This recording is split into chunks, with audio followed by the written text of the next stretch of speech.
이펙티브하고 이피션하고 경영에서는 차이점이 뭔가 요거에 대해서 한번 설명을 드릴 텐데 이게 이제 모 기업에서 이제 최종 면접에서 나왔었던 얘기거든요.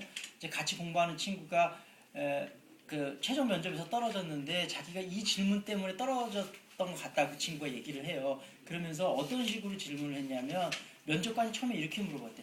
경영에서 이펙티브하고 이피션의 차이가 뭐냐 이렇게 물어봤을 때 물론 여러 가지 설명을 얘기할 수 있고 아까 우리 친구가 얘기했듯이 뭐 과정 이런 얘기도 할 수 있고 여러 가지 얘기할 수 있는데 경영에서 가장 이펙티브하고 이피션의 가장 중요한 차이는 시간이라고 생각을 하시면 돼요.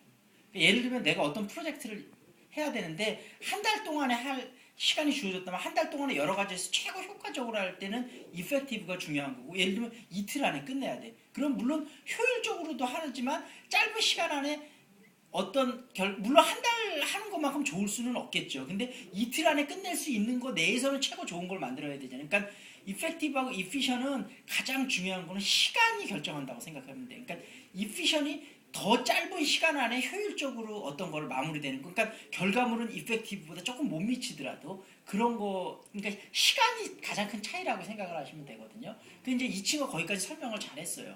그랬더니 면접관이 또 이렇게 물어보더래. 그러면 인재 채용하는 데 있어서는 우리 회사가 이펙티브가 더 중요하냐, 이피션이 중요하냐 이렇게 물어보더래요. 그래서 이 친구가 이렇게 대답을 했대요. 제가 생각할 때는 이펙티브가 더 중요합니다. 왜냐하면 인재 채용에 있어서는 물론 시간도 중요하지만 얼마나 적합한 인재를 채용했나가 굉장히 중요하기 때문에 제가 생각할 때는 이펙티브가 중요하다고 생각합니다. 여기까지는 잘했어요. 근데 면접관이 또 이렇게 물어보더래요. 본인 말도 맞기는 한데 기업에서 뭔가 새로운 프로젝트를 진행할 때도 그렇고 타이밍이 굉장히 중요하잖아요. 어떤 걸 할 때. 그러면 어떤 지금 우리가 그런 인재가 필요하다면 내가 생각할 때는 이피션도 정말 중요할 것 같은데 본인 생각은 어때? 이렇게 물어봤다고 하더라고요. 그럼 거기서 또 뭔가 본인이 얘기를 해야 되는데 아무 생각이 안 나더래요. 그래서 그냥 잘 모르겠습니다. 이렇게 얘기했대요. 근데 면접관이 얼굴이 확 구겨지더래요. 그러면서 자기가 이 부분에 대해서 그래서 내가 그러면 이런 대답은 어떻게 해야 돼요? 그러니까 그래서 이제 제가 레코멘데이션을 줬던 건 이런 내용이에요. 물론 거기서 대답을 잘해야 되는데 내가 중요하다고 생각한 거는 계속 왜 더 중요한지 얘기하고 근데 왜 이피션도 고려할 수밖에 없는지 예를 들면 요 정도 대답하면 괜찮을 것 같아요. 면접관님 말씀하신 대로 사실 인재 채용할 때는 이피션도 정말 중요한 요소일 것 같습니다.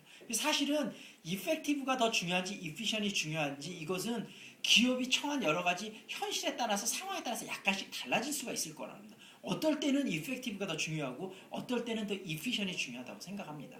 그렇지만 조금 더 많은 경우에 있어서 이펙티브가 인재 채용에선 더 중요하다고 생각하는 제 생각에는 변함이 없습니다.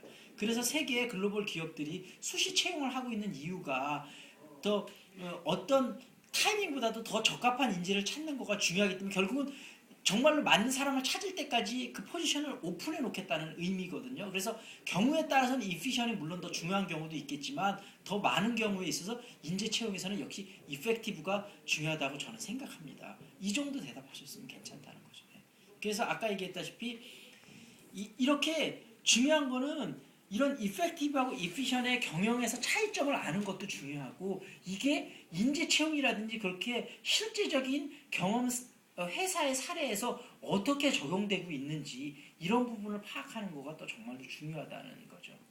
그래서 이런 부분을 잘 파악을 하셔서 여러분들이 좀 준비를 하시면 될 것 같고 그래서 제가 드리는 말씀은 경영이론은 절대 여러분이 책에 있는 경영이론으로 끝나면 안 되고 그 배운 이론을 항상 현실 회사에 적용해 보려는 노력을 가질 때만이 어떤 그게 살아있는 경제 이론으로서 효력을 발휘한다는 거. 그래서 그런 능력을 또 기업들에서는 가장 많이 물어보고 싶고 그래서 그 회사에서도 이런 질문들을 던졌던 거고 그 다음에 이런 질문에 대한 제대로 된 답을 해낼 수 없을 때 그 면접관이 이 사람 뽑을 수가 없었던 거예요.